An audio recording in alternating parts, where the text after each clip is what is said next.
Several people had gathered for the public viewing by the time the late Archbishop's body arrived at Namugongo Catholic Shrine.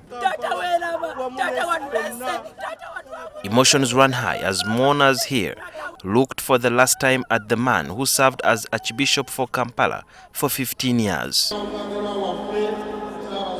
The casket was carried into the shrine and opened.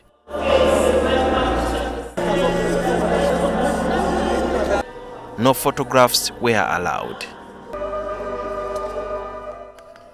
Afterwards, the body was taken to the lakeside for mass with mourners gathered in the pavilion, observing the COVID-19 safety guidelines.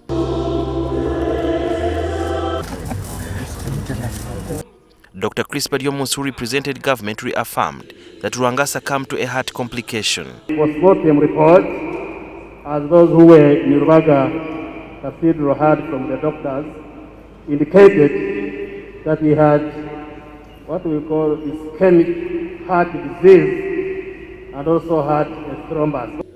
The Masaka Bishop Severus Jumba led the mass. In spite of being men and women of faith, we have the pain of loss and separation. It's raging deep in our hearts because we are men and women of little faith.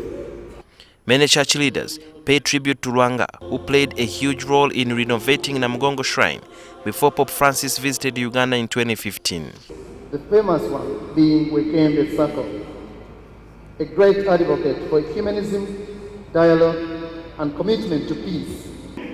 There is even a whole commission in the Archdiocese that is dedicated to the integral development for all of us.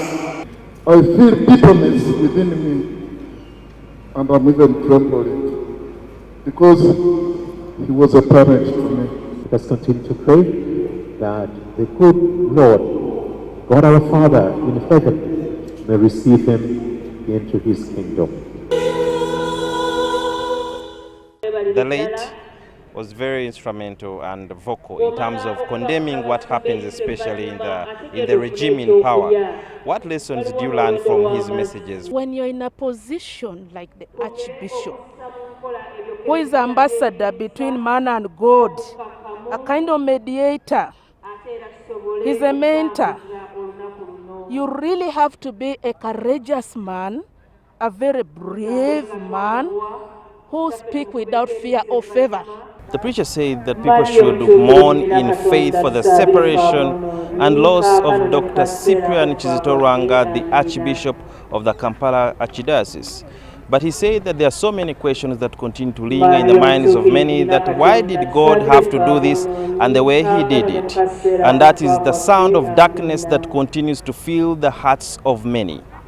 Dr. Cyprian Lwanga is going to be buried tomorrow at Lwanga Cathedral. SUDHIR BYARUHANGA, NTV.